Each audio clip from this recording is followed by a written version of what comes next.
Assalamualaikum students, welcome to the GS Academy YouTube channel. I hope that you are all fine and working hard for your progress. आज की मेरी video second year की stats chapter number 2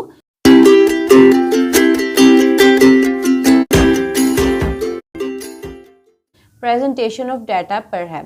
आज मैं इस chapter के MCQs करवाऊंगी आपको। Practice exercise 2 के जो है हम एमसीक्यूज शुरू करेंगे। और सबसे पहले वीडियो स्टार्ट करने से पहले मैं ये कहूँगी कि आप लोग इस चैनल को सब्सक्राइब और लाइक करें, और जिन्होंने नहीं किया हुआ वो इसे लाइक और सब्सक्राइब कर दें प्लीज़।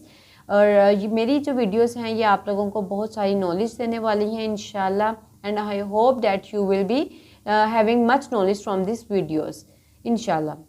चलें तो स्टार्ट करते हैं वीडियो को। Presentation of data, what is meant by presentation of data. Presentation मतलब कि किसी चीज़ को प्रेजेंट करना, और डाटा कहते हैं the given data for something और सम वैल्यूज़। और उस डाटा को प्रेजेंट करने के लिए कुछ रूल्स होते हैं, और वो रूल्स ग्राफिंग में भी हो सकते हैं कि आपने उसका ग्राफ बनाना है। वो रूल्स या वो डाटा जो प्रेजेंट करने जा रहे हैं आप, वो किसी टेबुलर फॉर्म में हो सकता है, किसी ग्रुप डाटा में हो सकता है, और किसी कॉलम्स की फॉर्म में हो सकता है, रोज़ की फॉर्म में हो सकता है, मतलब किसी भी फॉर्म में हो सकता है। उस अगर आपके पास आपको जो है वो अनग्रुप डाटा दिया हुआ है, मतलब रैंडम डाटा दिया हुआ है, और अगर उन्होंने कहा हुआ है कि आपने इसको प्रेजेंट करना है किसी ऐसी फॉर्म में कि देखने वाले को समझ आए कि आखिरकार डाटा है किस बारे में और किस तरह से है, तो to present the data into a good manner is known as presentation of data. अब प्रेजेंटेशन ऑफ डाटा की बहुत सारी फॉर्म्स हैं कि आपने उसको हिस्टोग्राम में परफॉर्म करना है, टैबुलेशन की फॉर्म में करना है, फ्रीक्वेंसी पॉलीगॉन में करना है, या किसी और चीज़ में। फर्दर मोर मैं वीडियोस अपलोड करूँगी इस बारे में, लेकिन अभी हम जो है वो एमसीक्यूज़ की तरफ बढ़ते हैं। इंशाल्लाह नेक्स्ट वीडियोस में मैं आपको इसके बारे में गाइड करूँगी। और चलते हैं वीडियो की तरफ, स्टार्ट करते हैं। बिस्मिल्लाहिर्रहमानिर्रहीम। 1.1 में वो कह रहा है कि the process of arranging data into rows and column is called. मतलब किसी अनग्रुप डाटा को अरेंज करना रोज़ में और कॉलम्स में क्या कहलाता है, तो वो कहलाएगा tabulation. B option is the right answer for this MCQs. Next चलते हैं 1.2 की तरफ। Placement of data in ascending और in descending order of magnitude is. मतलब किसी डाटा को असेंडिंग या डिसेंडिंग ऑर्डर में प्लेस करना क्या कहलाता है। अगर तो हम ऊपर वाले एमसीक्यूज में देखें, रोज़ या कॉलम्स में किसी को करते हैं अरेंज डाटा को, तो वो टैबुलेशन कहलाता है। और अगर हम किसी डाटा को असेंडिंग या डिसेंडिंग ऑर्डर में कर रहे हैं तो वो एरे फॉर्म कहलाएगा। ठीक है, नेक्स्ट मूव करते हैं। यहाँ वो कह रहा है कि the producer of distributing observations into different classes having similar characteristics is called. मतलब आप प्रोसीजर जिसमें आप डिस्ट्रीब्यूट करेंगे डिफरेंट क्लासेस में उन्हीं के रिलेटेड उनकी कैरेक्टरिस्टिक्स को, तो वो क्या कहलाएगा। अगर आप एनिमल्स को देख लें, अगर आप एनिमल्स को, ह्यूमंस को, इनका आपको डाटा गिवन है और आप एनिमल्स को एनिमल्स के साथ और ह्यूमंस को ह्यूमन के साथ क्लासीफाई करते हैं, तो वो क्या होता है कि आप सिमिलर कैरेक्टरिस्टिक्स को एक कॉलम में कर रहे हैं और दूसरी को दूसरे कॉलम में कर रहे हैं, मतलब उन दोनों में को सिमिलर कर रहे हैं।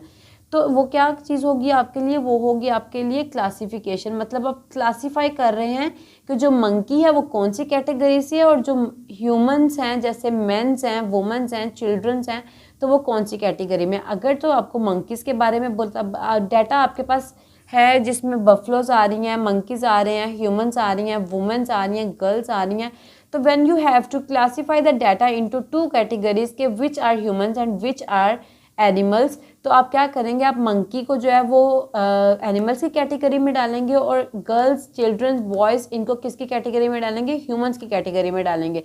तो जब आप उन दोनों को अलग-अलग कैटेगरीज में उनकी कैरेक्टरिस्टिक्स को एक सिमिलर कैरेक्टरिस्टिक को ज्वाइन कर देंगे या उनके अकॉर्डिंग क्लासीफाई करेंगे, तो it will be known as classification. I hope that you all understand. Next we will move towards 1.4। यहाँ वो कह रहा है कि if the data are classified on the basis of locational difference between the various values then this procedure is called. मतलब अगर हम data को क्लासीफाई कर रहे हैं according to the locational difference, between various values, मतलब अगर हम किसी डाटा को लोकेशन के हिसाब से डिफ्रेंशिएट कर रहे हैं या क्लासीफाई कर रहे हैं तो उसको हम क्या कहेंगे, तो then data will be known as geographical classification. ठीक है, उसको जोग्राफिकल क्लासिफिकेशन में हम ऐड कर देंगे, वो प्रोसीजर जो होगा वो जोग्राफिकल क्लासिफिकेशन का होगा। नेक्स्ट मूव करते हैं 1.5 की तरफ। यहाँ वो कह रहा है कि if the data are classified according to its time of occurrence then we have done. अगर कोई डाटा जो है वो टाइम ऑफ अकरेंस के हवाले से क्लासीफाई किया जा रहा है तो उसको हम क्या कहेंगे, हम उसको कहेंगे क्रोनोलॉजिकल क्लासिफिकेशन। ठीक है, अगर कोई डाटा टाइम के अकॉर्डिंग क्लासीफाई हो रहा है तो फिर हम उसको ये कहेंगे। अगर कोई डाटा लोकेशन के हवाले से क्लासीफाई हो रहा है तो वो जोग्राफिकल क्लासिफिकेशन होगी। और अगर कोई डाटा जो है वो उसको सिमिलर कैरेक्टरिस्टिक्स में हम लोग डिफरेंट क्लासेस में क्लासीफाई करते हैं तो it will be known as classification. Okay, next move करते हैं। अब यहाँ पे 1.6 में वो पूछ रहा है कि the basis of classification are, मतलब how many basis of classification are there in this chapter. तो इस चैप्टर में अगर आपने चैप्टर को रीड आउट किया है, इसकी डेफिनेशंस को पढ़ा है, तो you will know that there are 4 types of basis of classification. तो C option is the right answer for this MCQs. Next move करते हैं 1.7 की तरफ। 1.7 में वो कह रहा है कि a statistical table has at least, statistical table जो है वो उसकी कितने पार्ट्स होंगे उसके, तो a statistical table has at least 4 parts. 4 parts होते हैं एक स्टैट्स के टेबल के। C option, D option is the right answer for this. Next हम लोग मूव करते हैं 1.8 की तरफ। A heading at the top of the table that describe contents of the table is called, मतलब वो हेडिंग जो बिल्कुल टॉप पे दी होती है, जो टेबल के बारे में बताती है कि ये किस बारे में है, उसको हम क्या कहते हैं, उसको हम टाइटल कहते हैं। तो B option is the right answer for this MCQs. Next move करते हैं 1.9 की तरफ। The data presented in the form of frequency distribution is called, मतलब अगर कोई डाटा फ्रीक्वेंसी डिस्ट्रीब्यूशन के हवाले से दिया हुआ है जिसमें फ्रीक्वेंसी बताई हुई है और डाटा को क्लासीफाई करके उसकी क्लासिफिकेशन करके उसकी फ्रीक्वेंसी को निकाला हुआ है, तो वो डाटा क्या होगा, that will be group data. B option is the right answer. Next move करते हैं 1.10 में वो कहता है कि the number of observations following in a particular class are known as, जो नंबर ऑफ ऑब्जर्वेशंस हैं एक पर्टिकुलर क्लास में जो है वो फ्लो कर रही हैं तो उन्हें हम क्या कहेंगे, उसे हम कहेंगे class frequency. A option is the right answer. Next वो 1.11 में कहता है कि half of upper and lower class boundaries is, मतलब ऊपर वाली वैल्यू और नीचे वाली वैल्यू के बीच का, मतलब हाफ उसका क्या कहलाएगा, तो वो होगा क्लास मिड पॉइंट। अगर किसी चीज़ का ऊपर से लेके नीचे तक का दरमियान निकालें तो वो उसका क्या होता है, वो मिड होता है। मतलब अगर 2 से 4 तक का हम लोग मिड निकालते हैं तो वो क्या निकलेगा, वो 3 निकलेगा। तो मिड वैल्यू जो है उसे हम कहेंगे mid point. Okay, next move करते हैं। नेक्स्ट 1.12 में वो कहता है कि difference of upper and lower class boundaries is called, मतलब upper boundary and lower boundary का जो डिफरेंस होगा उसको हम क्या कहेंगे, उसको हम क्लास साइज भी कह सकते हैं, उसको हम क्लास इंटरवल भी कह सकते हैं। तो इसका मतलब है कि both A and B. C option is the right answer for this MCQs. Next 1.13 की तरफ चलते हैं। 1.13 में वो कहता है कि the size of a class is also called, मतलब क्लास जो आप टेबुलेशन फॉर्म बनाते हैं उसके टेबल बनाने के लिए आप क्या बनाते हैं, क्लासेस बनाते हैं। उन क्लासेस का जो साइज होगा उसे हम क्या कहेंगे, उसको हम कहेंगे class interval. A option is the right answer. Next 1.14 में वो कहता है कि graph of frequency distribution is called, मतलब वो ग्राफ जो फ्रीक्वेंसी डिस्ट्रीब्यूशन को प्रेजेंट करता है उसे हम क्या कहते हैं, उसे हम कहते हैं histogram. A option is the right answer. Next move करते हैं। नेक्स्ट में वो कहता है कि the last frequency is less than cumulative frequency distribution match with, तो ये होगा समीशन एफ या sum of all frequencies both A and B. C option is the right answer for this. Next move करते हैं 1.16 की तरफ। Summation F, ये जो साइन है ना ये हमें इंडिकेट करता है कि समीशन की है सारी की सारी फ्रीक्वेंसी का सम किया है। तो जब भी हम किसी चीज़ की समीशन करेंगे, मतलब सबको ऐड कर देंगे, सम अप कर देंगे, तो उसके साथ हम ये वाला साइन लगाएंगे। तो इसको हम कहते हैं summation of F specifies sum of all frequencies, मतलब कि सबको हमने सारी फ्रीक्वेंसीज को ऐड कर लिया। तो ए option is the right answer for this. 1.17 में वो कहता है कि the first frequency of more than cumulative frequency distribution is. अब ये जो एमसीक्यूज है ये ओगिव का दिया हुआ है। ओगिव को जब आप बनाते हैं तो उसकी आप क्लासिफिकेशन करते हैं। पहले आप क्लास बाउंड्रीज बनाते हैं, फिर आप फ्रीक्वेंसी जो आपको दी होती है उसमें से आप लेस देन और मोर देन बनाते हैं। तो जो मोर देन है उसमें आप जो है वो सम ऑफ फ्रीक्वेंसी लेते हैं। तो वो कहता है कि the first frequency of more than cumulative frequency distribution is. तो जब आप सारी फ्रीक्वेंसीज का सम करते हैं तो मोर देन में वो फर्स्ट वैल्यू होती है। तो D option is the right answer कि समीशन एफ जो है वो आपका first frequency of more than cumulative frequency होगा। नेक्स्ट मूव करते हैं 18 की तरफ। यहाँ वो कहता है relative frequency is ratio of class frequency and. Relative frequency जो है वो रेशो होता है क्लास फ्रीक्वेंसी का, और दूसरा होगा सम ऑफ ऑल फ्रीक्वेंसीज। तो B option is the right answer for this.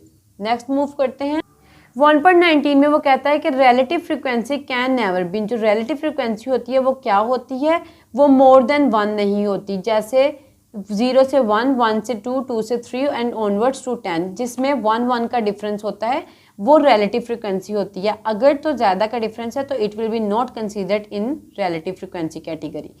Next की तरफ चलते हैं 1.20 में। If the frequency of class is divided by the total of the frequencies then it is called. अगर तो फ्रीक्वेंसी ऑफ अ क्लास, जो frequency है classes की, वो डिवाइड होती है by the total number of frequencies, तो वो क्या होती है, वो रिलेटिव फ्रीक्वेंसी होती है। ए option is the right answer for this. Next move करते हैं तो नेक्स्ट की तरफ चलते हैं 1.1 में वो कहता है 1.21 में वो कहता है कि a frequency distribution should contain. Frequency distribution में क्या होना चाहिए, तो जो है वो बिटवीन 5 to 15 क्लासेस होना चाहिए। तो इसका बी ऑप्शन जो है वो राइट आंसर है। नेक्स्ट 1.22 में वो कहता है कि data manage in frequency distribution is, मतलब फ्रीक्वेंसी डिस्ट्रीब्यूशन के अकॉर्डिंग मैनेज किए हुए डाटा को हम क्या कहेंगे, तो उसे हम ग्रुप डाटा कहेंगे। तो बी ऑप्शन जो है वो इसके लिए राइट है। नेक्स्ट हम मूव करते हैं। अब यहाँ पे 1.23 में वो कहता है कि फ्रीक्वेंसी डिस्ट्रीब्यूशन प्रेजेंट्स।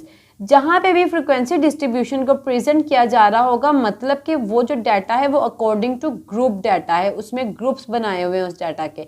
तो डी ऑप्शन इसका राइट आंसर है। अब नेक्स्ट वो 1.24 में कहता है कि the total of relative frequencies is, मतलब जो टोटल फ्रीक्वेंसीज होंगी रिलेटिव, उसमें सिर्फ और सिर्फ 1 का गैप होगा। तो ए ऑप्शन जो है वो राइट आंसर है 1। नेक्स्ट में वो कहता है for the classes 50 to 54, 55 to 59, 60 to 64 the class interval is. Class interval जो है वो क्या है, मतलब कि कितने का इनमें गैप आ रहा है, तो 5 का गैप आ रहा है। कैसे, 50, 51, 52, 53 and 54। Count on your fingers and then you will know कि 5 का गैप आ रहा है इनमें। 50 से 54 और फिर 55 से 59 का जो है वो भी 5 का गैप है। नेक्स्ट 60 to 64 का भी 5 का गैप है। आप अपनी फिंगर्स पे काउंट करेंगे तभी आपको पता चलेगा कि इसमें 5 का गैप आ रहा है। बहुत सारे बच्चों को कन्फ्यूजन होता है, उन्हें ये लगता है कि इसमें 4 का गैप आ रहा है बिकॉज 50 से 54 का दिया हुआ है, but it is not true. It is true कि इसमें 5 का गैप आ रहा है। तो इसमें बी ऑप्शन जो है वो राइट आंसर है। नेक्स्ट मूव कर नेक्स्ट वो 1.26 में कह रहा है कि are relative frequency distribution presents frequencies in terms of. Relative frequency distribution जो है वो किस चीज़ में फ्रीक्वेंसीज को करता है प्रेजेंट, तो वो जो है वो परसेंटेज में प्रेजेंट करता है। तो बी ऑप्शन इसका राइट आंसर है। Histogram is a graph of. Next 1.27 में पूछता है कि हिस्टोग्राम जो है वो किस चीज़ का ग्राफ है, तो जो हिस्टोग्राम है वो टाइम सीरीज का ग्राफ है। इसका ए ऑप्शन जो है वो बिल्कुल राइट आंसर है। अच्छा, हिस्टोग्राम जो है वो टाइम सीरीज की नहीं बल्कि फ्रीक्वेंसी डिस्ट्रीब्यूशन जो है इसका ग्राफ होता है। फ्रीक्वेंसी को डिस्ट्रीब्यूट करते हैं हिस्टोग्राम के लिए। ठीक है, नेक्स्ट चलते हैं 1.29 में वो कहता है 1.28 में वो कहता है कि the graph of cumulative frequency distribution is. जब क्यूमुलेटिव फ्रीक्वेंसी डिस्ट्रीब्यूशन का आपके पास नेम आ जाता है तो इससे हमेशा आपको याद रहना चाहिए कि जो ओगिव है वो हमेशा हम क्यूमुलेटिव फ्रीक्वेंसी डिस्ट्रीब्यूशन के लिए करते हैं। तो ogive is made from the cumulative frequency distribution data. अब नेक्स्ट 1.29 में वो कहता है कि in pie chart angle of sector is, pie chart है उसका जो एंगल है वो क्या होना चाहिए, तो इसका जो है वो बी ऑप्शन राइट है, component part over total into 360। यहाँ पे जो 360 इंडिकेट कर रहा है ये है पाई चार्ट की वैल्यू, क्योंकि पाई चार्ट जो हाफ अगर सर्कल होगा तो वह 180 का होगा, अगर फुल होता है तो 180 plus 180 is equals to 360। Component part मतलब कि जो आपके डाटा में गिवन है डाटा, उसको आपने कंपोनेंट जिसके बारे में अगर आपको दिया हुआ है किसी फैमिली ए के फूड के बारे में, फैमिली बी के फूड के बारे में, तो आपने क्या करना है 1991 में अगर 2 फैमिलीज़ का बताया हुआ डाटा कि फैमिली ए का फूड ये था, फैमिली बी का फूड ये था, तो आपने क्या करना है, आपने दोनों का टोटल करना है और उसका जो कंपोनेंट पार्ट होगा, जैसे अगर 71 दिया हुआ है तो आपने उसको ऊपर रखना और टोटल आपके साथ आपने उसको डिवाइड करना, मल्टीप्लाई करना 360 के साथ। ये फॉर्मूला आपका जो है वो पाई चार्ट में यूज़ होता है। नेक्स्ट मूव करते हैं 1.30 की तरफ। Diagrams represented in the form of circle and sectors are. तो ये क्या हो, जब भी आपके पास डाटा बात की जाएगी कि सर्कल फॉर्म में आपने प्रेजेंट करना है, तो सर्कल फॉर्म में प्रेजेंटेशन ऑफ डाटा के चैप्टर्स में सिर्फ और सिर्फ सर्कल को हम पाई चार्ट जो है वो उसका सर्कल बनाते हैं, तो पाई चार्ट को हम सर्कल फॉर्म में प्रेजेंट करते हैं। बाकी की जितनी वैल्यूज़ है वो सारी ग्राफिंग होती है उसके बार्स बनते हैं। नेक्स्ट मूव करते हैं। नेक्स्ट 1.31 में वो कहता है कि a chart in which bars of length equal to 100 are drawn. मतलब वो पार्ट जिसमें आप बार्स की, वो चार्ट जिसमें आप बार्स की लेंथ जो है वो 100 के इक्वल लेते हैं, वो क्या होता है, तो जब 100 का वर्ड आ जाता है और एक बार 100 की बन रही है तो मतलब ये परसेंटेज कंपोनेंट बार चार्ट की एग्जांपल है। तो C option is the right answer for this. Component percentage component bar chart में जो है वो आप 100 की बार्स बनाते हैं और डाटा को उसके अकॉर्डिंग ही निकालते हैं और उसके बाद आप उसकी बार्स 100 की बना के प्रेजेंट कर देते हैं बार चार्ट में। नेक्स्ट में वो कहता है 1.32 में कि the arrangement of sectors in a pi chart is generally, मतलब अरेंजमेंट ऑफ सेक्टर्स जो पाई चार्ट में हम करते हैं वो अकॉर्डिंग टू किसके होते हैं, वो एंटी क्लॉकवाइज ऑर्डर में होती हैं। तो डी ऑप्शन इसका राइट आंसर है। नेक्स्ट मूव करते हैं 1.33 की तरफ। नेक्स्ट 1.33 में वो कहता है कि mid points of the tops of triangles of histograms are joint to get, मतलब triangles of histograms are joint to get what, frequency curve, frequency polygon, bar chart या बोथ ए एंड बी। तो जब हम mid points को histogram में join करते हैं तो हम वो फ्रीक्वेंसी कर्व और फ्रीक्वेंसी पॉलीगॉन निकालते हैं, तो मतलब both A and B are right options for this. Next move करते हैं 1.34 की तरफ। For our discrete data with range less than or equal to 15, the classes are usually expressed by। अब जो classes हैं वो usually express किस तरीके से होती हैं, by single value। A option is the right answer for this। Next move करते हैं। नेक्स्ट वो कह रहा है 1.35 में कि in inclusive style of classes both the limits of the class are. तो इसका जो है वो सी ऑप्शन आ गया कि इंक्लूसिव स्टाइल ऑफ क्लासेस में बोथ जो लिमिट्स होती हैं वो इंक्लूडेड होती हैं, तो C option is the right answer for this. Next 1.36 में वो कहता है कि cumulative frequency distribution graphically presented by. Cumulative frequency distribution जब ग्राफिकली प्रेजेंट होती है तो उसको हम क्या कहते हैं, उसको हम ओगिव कहते हैं। फिर से मैं आपको बता रही हूँ, जिसमें क्यूमुलेटिव फ्रीक्वेंसी डिस्ट्रीब्यूशन का वर्ड आ जाए वो हम ओगिव के लिए यूज़ करते हैं, उससे हम ओगिव बनाते हैं। So A option is the right answer for this. 1.37 में वो कहता है कि simple bar chart is use to present data classified on. Simple bar chart जो है वो क्यों यूज़ होता है और कौन सा डाटा वो क्लासीफाई करता है, तो इसमें क्वांटिटेटिव डाटा, मतलब क्वांटिटेटिव बेसिस पर हम इस बार सिंपल बार चार्ट को बनाते हैं। ए option is the right answer for this MCQs। Next move करते हैं।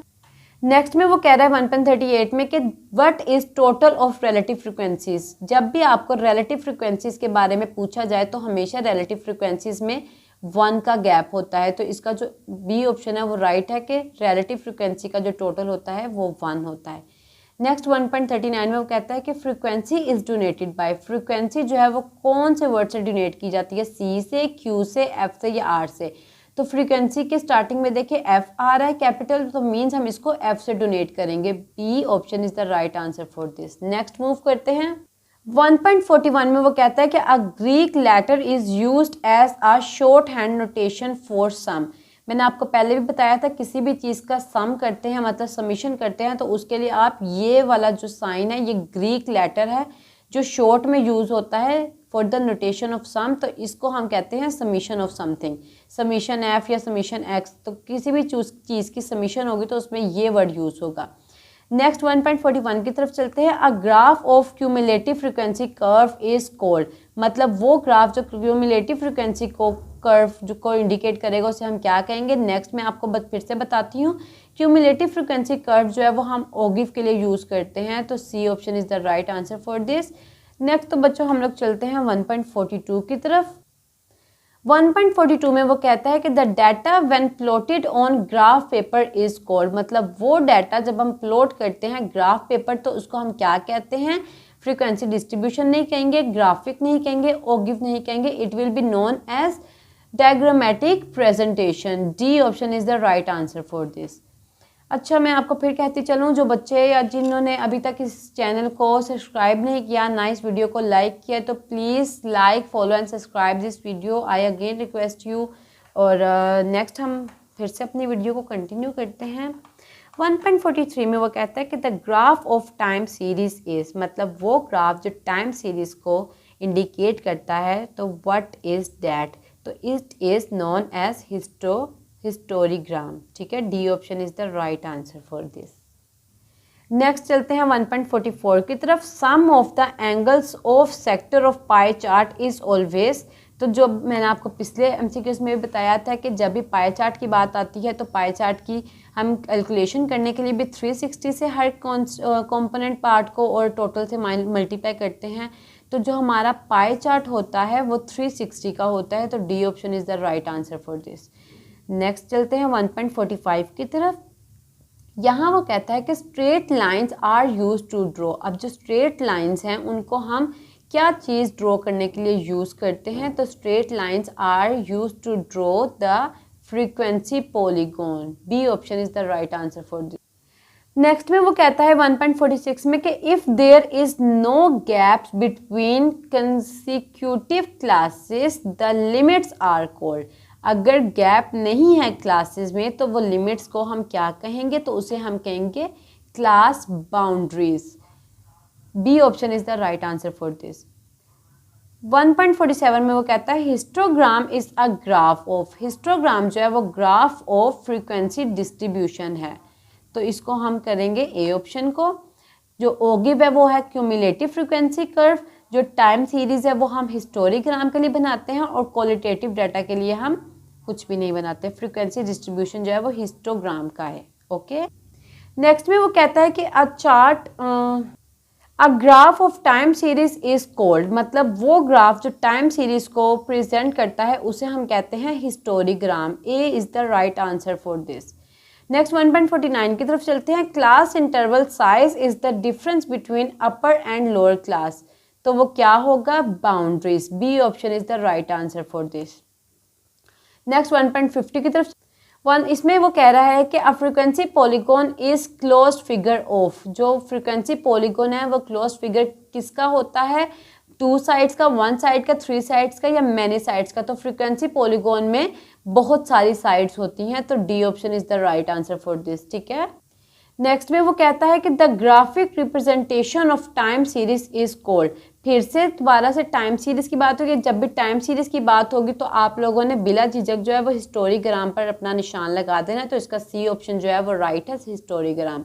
1.52 में वो कहता है कि personal investigation is the source of, personal investigation अगर वो कर रहे हैं आप तो वो जो भी है वो प्राइमरी डाटा होगा, और जब उस प्राइमरी डाटा को आप किसी भी फॉर्म में करेंगे तो it will be known as secondary data. Next में वो कहता है 1.53 में 1.53 में कहता है कि important basis of classifications are. फिर से फर्स्ट न्यूमेरिकल रिपीट हो रहा है कि बेसिस जो है क्लासिफिकेशन की इंपॉर्टेंट कितनी है, तो those are 4 basis of classifications, तो C is the right answer for this MCQs. Next हम लोग मूव करते हैं 1.54 की तरफ। The process of arranging data into rows and columns is called, मतलब डाटा को अरेंज करना रोज एंड कॉलम्स में, तो it is known as tabulation form. C is the right answer for this. Next MCQs की तरफ move करेंगे students. 1.55 में वो कहता है कि the graph of cumulative frequency distribution is called. फिर से दोबारा अगेन रिपीट हो रहा है कि क्यूमुलेटिव फ्रिक्वेंसी डिस्ट्रीब्यूशन का जो ग्राफ है उसको हम क्या कहेंगे, तो it will be known as ogive. तो B option is the right answer for this. Next 1.56 में वो कहता है कि the number of important basis of classification is, again this MCQs is being repeated over here, तो C option is the right answer कि 4 basis of classification are there जो important हैं। Next move करते हैं 1.57 की। यहाँ वो कहता है कि टाइटल शुड बी इन, जो टाइटल है वो किस चीज़ में होना चाहिए, और आप किसी भी चीज़ में अगर किसी चीज़ का टाइटल लिखते हैं, चाहे वो इंग्लिश हो, उर्दू हो, अरेबिक है, इस्लामियात है, मैथ्स है, या स्टैट्स, अकाउंट्स, कुछ भी है, तो आप जब भी कोई टाइटल लिखते हैं, अगर कोई लेटर लिख रहे हैं, तो आप जब भी कोई टाइटल लिखते हैं तो आप उसको किस में लिखते हैं, कैपिटल लेटर्स में, क्योंकि वो एक टॉपिक है, वो आपकी बाकी की सारी इन्फॉर्मेशन को इंडिकेट करता है। तो it should be in capital letters, it should be visible to everyone. तो वो जो है B option is the right answer for this कि कैपिटल लेटर्स में टाइटल होना चाहिए। अब लास्ट MCQs में वो कहता है 1.58 में कि in the class 60 to 70 class mark is, मतलब कि इसका मिड पॉइंट क्या होगा, क्लास मार्क क्या है, 60 है, 68 है, 10 है, ये 65 है। अब 60 to 70 का मिड देखें या क्लास मार्क देखें तो क्या आता है, 65 आता है। तो उसका जो डी ऑप्शन है वो राइट आंसर है। यही मैं अपनी वीडियो को जो है वो एंड करती हूँ, और मैं आपको फिर से अगेन कहना चाहती हूँ कि जिन लोगों ने मेरी वीडियो को लाइक या सब्सक्राइब नहीं किया तो please do subscribe and like my video. I hope कि मेरी वीडियोस आपको पसंद आ रही हैं, और इंशाल्लाह आप लोगों की दुआओं से मैं आगे भी इसी तरह की अच्छी अच्छी वीडियोज़ आपके लिए लाती रहूँगी, and they will be helpful for you in your studies and having good marks regarding your papers इंशाल्लाह। तो अगली वीडियो के लिए मुझे दे इजाज़त, इंशाल्लाह नेक्स्ट वीडियो में मिलते हैं। अल्लाह हाफिज़।